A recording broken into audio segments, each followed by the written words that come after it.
नमस्कार दोस्तों। 24 घंटे में अपनी जिंदगी बदलें का ये तीसरा घंटा है, यानी कि तीसरी वीडियो। एक बेसबॉल मैच के दौरान एक व्यक्ति ने शिकायत की कि स्टेडियम में खरीदे गए एक सॉफ्ट ड्रिंक में जहर था, जिससे उसकी तबीयत खराब हो गई है। उसे फौरन हॉस्पिटल पहुंचाया गया। और सबसे खराब बात ये थी कि वहां पर स्टेडियम में कमेंटेटर ने दर्शकों को भी ये बात बता दी थी। देवियों और सज्जनों, हमें आपको बताते हुए अफसोस हो रहा है कि हमने ड्रिंक स्टैंड बंद कर दिया है। एक सज्जन को एम्बुलेंस से हॉस्पिटल ले जाया गया है और आशंका है कि सॉफ्ट ड्रिंक की मशीन में सोडा में जहर मिला हुआ था, जिसकी वजह से उसकी तबीयत खराब हुई है। ये सुनते ही बहुत सारे लोग जहर से होने वाले लक्षणों की शिकायत करने लगे। जल्द ही स्थानीय हॉस्पिटल पहुंचने के लिए गाड़ियों का तांता लग गया। जांच में ये पता चला कि हॉस्पिटल आने से पहले व्यक्ति में जहर का नामो निशान नहीं था। उसकी सोच की शक्ति के कारण दर्द पैदा हुआ था। डी अल्बर्ट क्लिफ ने इसी के रिगार्डिंग मशहूर केमिस्ट डी अल्बर्ट क्लिफ ने अपनी पुस्तक लैंसेस इन सक्सेसफुल लिविंग में लिखा है, अगर आप बारिश में भीगने से डरते हैं तो आपको इससे सर्दी जुकाम हो जाएगा, जिसका आपको डर था। बहरहाल ये जान लें कि बारिश में भीगने से आपको जुकाम नहीं हुआ है, ये तो इस बारे में आपके विश्वास के कारण हुआ है। आपके दिमाग में एक अद्भुत शक्ति होती है। चिकित्सा विज्ञान ने पता लगाया है कि दिमाग एक ऐसा रसायन उत्पन्न करता है जो दरअसल आपके हृदय, फेफड़े और सभी मानसिक प्रोसेस को एक साथ रोक सकता है, और ये आपके विचार द्वारा नियंत्रित होता है। अक्सर हम ये सुनते हैं कि अपने जीवन साथी की मृत्यु के बारे में पता चलते ही बुजुर्ग व्यक्तियों की मौत हो जाती है, कभी कुछ दिनों के भीतर तो कभी कई घंटों के बाद ही।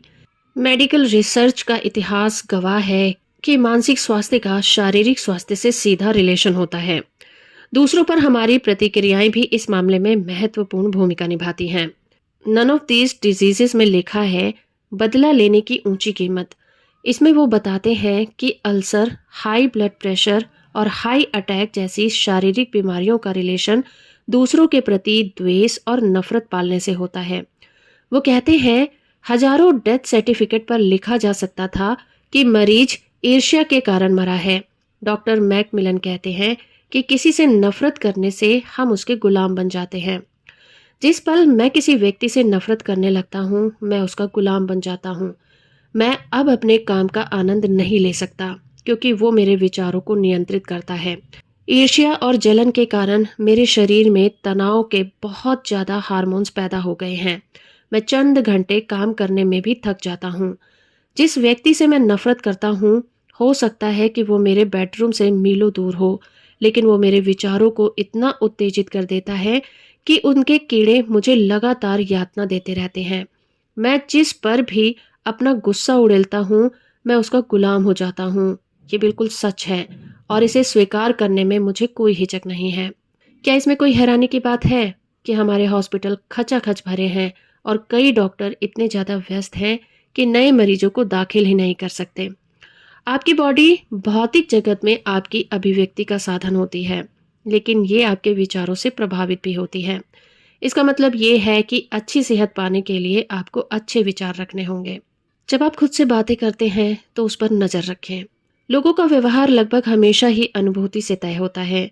वो किसके बारे में सोचते हैं, वो किसके बारे में बात करते हैं। रिसर्च से पता चलता है कि जब व्यक्ति खुद से बातें करता है तो उस बातचीत का 99% हिस्सा नकारात्मक होता है। क्योंकि हर चीज अपने ही समान फल देती है, इसीलिए इन लोगों के बारे में भविष्यवाणी करने के लिए आपको अभिव्यक्ता होने की जरूरत नहीं है। निरंतर आत्मशंका के चलते कई लोग डिप्रेशन के शिकार हो जाते हैं। डिप्रेशन वो मानसिक अवस्था होती है जिसमें आप दूसरे लोगों या घटनाओं के बारे में नहीं, बल्कि खुद के बारे में सोचकर पहुंचते हैं।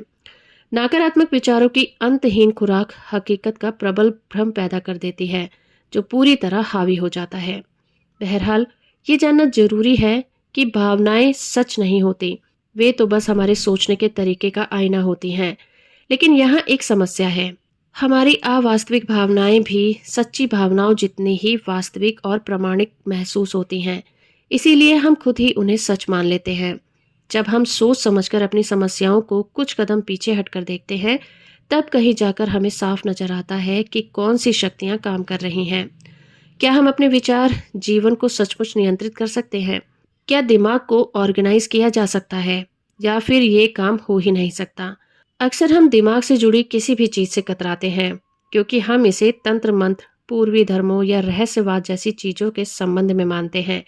लेकिन जब तक हम अपने विचारों का स्वामी बनने का दृढ़ निश्चय नहीं लेंगे, तब तक हम कभी अपने मनचाहे कायाकल्प का अनुभव नहीं कर पाएंगे। हमारे खिलाफ जो तत्व काम करते हैं वे नौकरी, अर्थव्यवस्था या आलोचक नहीं है। वो तत्व हमारे मस्तिष्क, विचारों और कल्पना में होते हैं। आइए समझते हैं हमारे मानसिक कर्म का नियम। थर्मोडायनामिक्स का नियम कहता है कि हर क्रिया की समान और विपरीत प्रतिक्रिया होती है। मानसिक क्रिया का भी एक नियम है जिसका बाइबल में सबसे सटीक वर्णन किया गया है। जैसा इंसान अपने दिल में सोचता है वैसा ही वो होता है। दूसरे शब्दों में, हमारी विचार प्रक्रिया न सिर्फ हमारे चेतन मस्तिष्क में केंद्रित होती है बल्कि वो ज़्यादा गहराई तक जाती है और ये हृदय से और हमारे आंतरिक स्वरूप से आती है। विचारों को सकारात्मक क्रियाओं में रूपांतरित करने के 4 कदम हैं: जानना, सोचना, कहना और करना। एक पुरानी कहावत है, आप जो खाते हैं वही बनते हैं। ये कहावत आपके दिमाग पर भी लागू होती है। आप जो सोचते हैं वही बन जाते हैं। और आप क्या हैं, यह इस बात से शुरू होता है कि आप क्या जानते हैं। गलत जानकारी से गलत सोच पैदा होती है। गलत सोच से गलत शब्द या काम पैदा होते हैं। कितने लंबे अरसे से आपने किसी समस्या पर प्रतिक्रिया करते हुए नहीं कहा, मैं इस एक मुद्दे पर पूरा ध्यान केंद्रित करने जा रहा हूँ। रचनात्मक विचार इसी तरह विकसित होते हैं और प्रैक्टिस के साथ ज्यादा तेजी से चलते हैं। तो दोस्तों, अब समय आ गया है कि आप अपने दिमाग को एक बेशकीमती खजाना मान लें, जो कि ये सचमुच है। आपके विचारों में जीवन की सबसे मूल्यवान संपत्तियां हैं: आपकी सेहत, समृद्धि, करुणा और प्यार। समस्याओं को सुलझाने के लिए दिमाग को रचनात्मक रूप से एक्टिव कर लें, खुद को मानसिक चक्की से बाहर निकालें। तो आइए अपनाते हैं एक नया दृष्टिकोण। दोस्तों, सापेक्षता का सिद्धांत बनाने से पहले आइंस्टीन ने ना तो कोई प्रयोग किया और ना ही नई जानकारी इकट्ठी की। उन्होंने तो पहले से उपलब्ध जानकारी को एक नए दृष्टिकोण से देखा। सापेक्षता के मशहूर सिद्धांत की खोज के बाद उनकी पुष्टि के लिए प्रयोग किए गए। चिकित्सा के क्षेत्र में एक बहुत ही महत्वपूर्ण खोज तब हुई जब एडवर्ड जेनर ने यह पता लगाने की कोशिश छोड़ दी कि लोगों को स्मॉल पॉक्स क्यों होता है। इसके बजाय वो इस बारे में जांच पड़ताल करने में लग गए कि गाय दोहने वाली औरतों को ये बीमारी क्यों नहीं होती। उन्हें पता चला कि हानि रहित काउ पॉक्स नामक बीमारी भयंकर स्मॉल पॉक्स से बचाती है। इस जानकारी के बाद उन्होंने ऐसा वैक्सीन बनाया जिससे दुनिया में स्मॉल पॉक्स की महामारी को खत्म कर दिया। कहा भी जाता है, रोग असाध्य नहीं होते, असाध्य सिर्फ लोग होते हैं। अपनी फेमस बुक न्यू थिंक में एडवर्ड डे बोनो लेटरल थिंकिंग द्वारा अपनी रचनात्मकता को बढ़ाने की बात करते हैं। आप उसी गड्ढे को ज्यादा गहरा खोदकर किसी दूसरी जगह गड्ढा नहीं खोद सकते। वर्टिकल थिंकिंग का मतलब होता है उसी जगह पर खुदाई करते रहना। डे बोनो कहते हैं, लेटरल थिंकिंग दूसरी जगह पर गड्ढा खोदने के बारे में है। अंदरूनी प्रतिभा को जगाया जा सकता है, बशर्ते आप अपनी रास्ते में आने वाली कंडीशन पर अचानक प्रतिक्रिया करने की आदत छोड़ दें। रचनात्मकता सिर्फ कलाकारों या आविष्कारों की बपौती नहीं है, आप में स्वतंत्र विचार की शक्ति है जो आपके जीवन को बिल्कुल नया आयाम दे सकती है। इसी वक्त संकल्प करें कि आप हर दिन कुछ समय निकालकर अपनी मानसिक क्षमता को अभ्यास करें और बढ़ाएंगे और उस पर अमल भी करेंगे।